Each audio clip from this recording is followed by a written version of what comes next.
Hello, welcome to today's physiology screencast. The focus is on the muscular system. So let's have a little recap of what we've looked at so far. We've had a look at movement analysis within the muscular system. So I've put one example here of an exam question. When you're doing a movement analysis, we're going to need to know, we'll see a picture, we've got to know the joint type. We need to know the movement that's occurring, and then we need to know the agonist and antagonist muscles. Now, the reason why I put this on there is it's good to have a little recap, but it's a really brilliant way to introduce today's topic. Now, what we're going to look at today is if this is an example then of a movement occurring, and what I'm really interested in here is the fact that the agonist muscle is going to contract. Now, when we're looking at an agonist muscle undergoing a concentric contraction where it shortens under tension, we've learned that. What we need to know now is exactly how this happens. It doesn't just magically happen. It happens via something called the motor unit. Okay, and the motor unit is something inside the muscle that is responsible for muscular contractions. So what we've got to do now is have an understanding, if this is a movement analysis, how does the muscle contract in the first place? So what we're looking at then is the motor unit. So the first thing we need to do is have a look at the structure of the motor unit. So that will be our first focus now as we go through onto there. So I'm just going to put that onto the slide now. Okay, so structure of the motor unit then. So inside our muscle cell, we have something called a motor unit, okay, and the motor unit has two key structures, okay, and those two key structures are a motor neuron and a muscle fiber.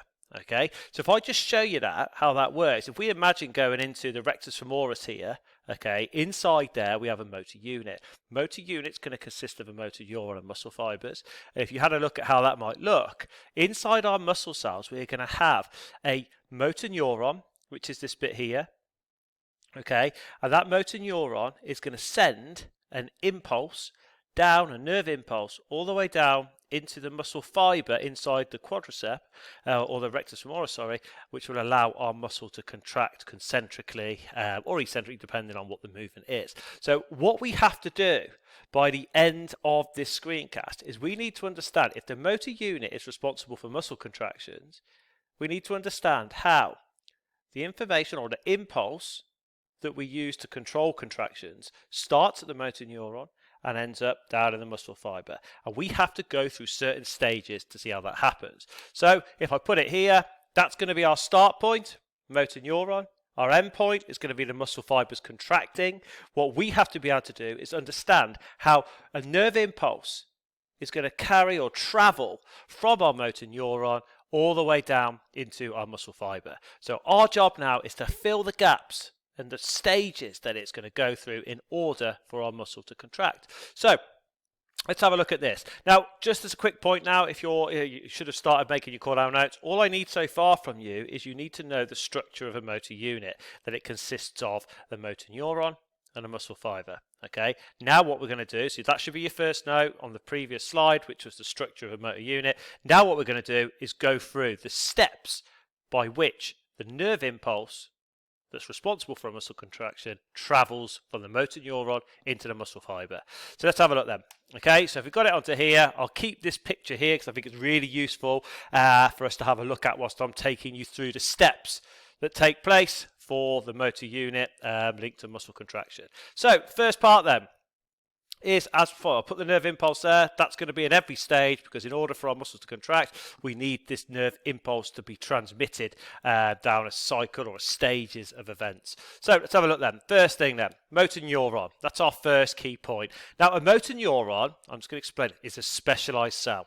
Okay, it's a specialized cell that is responsible for transmitting a nerve impulse. Now, you don't need to write that, but I'm going to tell you what you need to know about it with regard to an exam answer. So, motor neuron then, okay, receives the nerve impulse from the central nervous system, and it sends it down the axon. So, if I show you down here, you can see that is the motor neuron.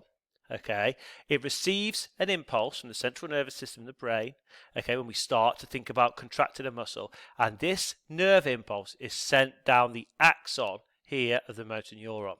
Okay, so what we need to understand next, okay, if that's what happens, the motor neuron, specialized cell that receives a nerve impulse from the central nervous system, sends it down to the axon, how does it happen? Okay, well, it happens via something called the action potential. Now, an action potential refers to a positive electrical charge that transmits the impulse down the axon.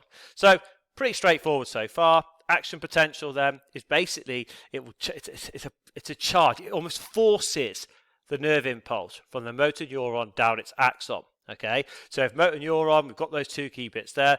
Motor neuron, that's what it is. But now we need to know how that impulse is sent down, and it's done via the action potential.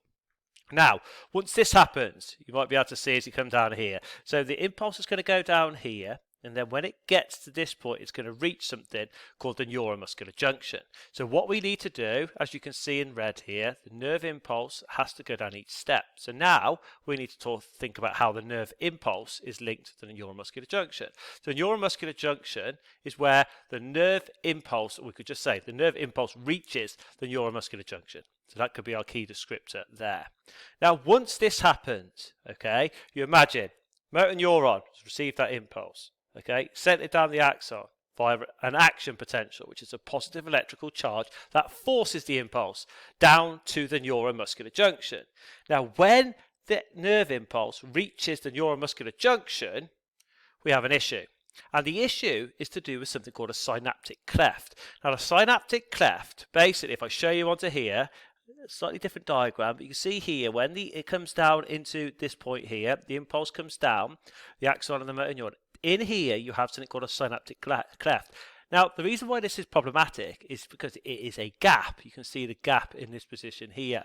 So, this gap needs to be overcome. The impulse needs to travel across it. So, when we talk about the synaptic cleft, it refers to the gap between the axon of the motor neuron and the muscle fiber which the nerve impulse has to cross into.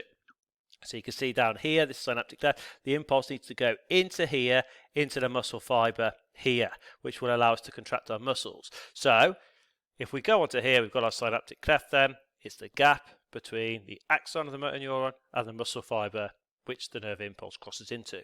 So we're at this point. If we've got an issue then, where we've got a gap, we have to overcome this issue because otherwise the nerve impulse can't cross into the muscle fiber. So in order to help us with this, we then have something called acetylcholine. Now, acetylcholine, or ACH, okay, is a neurotransmitter. And what this does is it is released into the gap down here. Okay, so we've got that synaptic cleft, it's released into here, which allows the impulse to cross into the muscle fiber. So, acetylcholine, what is it? A neurotransmitter that is released or secreted, same thing, into the synaptic cleft so the nerve impulse can cross into the muscle fibers. Okay, so that's our bit now. So I'm going to move from this point, so you can just see there, acetylcholine is going to go into here, fills that up, which then allows the impulse to cross into the muscle fiber. So the final thing we have to do then is have an understanding of what takes place when we get into the muscle fiber. So if I come back into here, so we can see our impulse has gone past the neuromuscular junction, across the synaptic cleft via acetylcholine being secreted into the synaptic cleft, so the impulse can go into the muscle fiber. Now, when it gets into the muscle fiber, there's a really important law that needs to be adhered to, and this law is called the all or none law. And what this refers to is this: if the impulse or nerve impulse is above a set threshold, then all muscle fibers connected to the motor neuron can contract. But if the impulse, the nerve impulse, is below the set threshold, then none of the muscle fibers will contract. So it's really, really important that when we're doing a muscle contraction, when we're contracting, we're doing a bicep curl, we're doing a leg extension, okay, the impulse, the nerve impulse, has to be above a set threshold, and if it is, all the fibers contract. Okay, so that's what the all or none law is. And if you have a look back up to here, every single step we've taken here talks about how the nerve impulse, which is down here, okay, so put a little example here, has gone from the motor neuron all the way down into the muscle fibers, okay? And the final thing we talk about is the Allornone law. So your job is to make sure you've got all of these key points into your Cornell notes. So you should have motor unit, which isn't on this page or this slide, okay, which consists of a motor neuron and muscle fibers. And then what we have to do is have each of the steps that allows the nerve impulse to be transmitted from the motor neuron all the way down into the muscle fibers, leading to the all or none law to finish off. So that's our process. Every single time you contract a muscle when you're playing sport, when you're doing some kind of weight training, okay, this is the process that happens. Okay, so this is the nerve impulse. This is how our muscle contractions take place. Okay, thanks very much. Please make good notes. Make sure your questions are there at least one question for every note you have made. Thank you.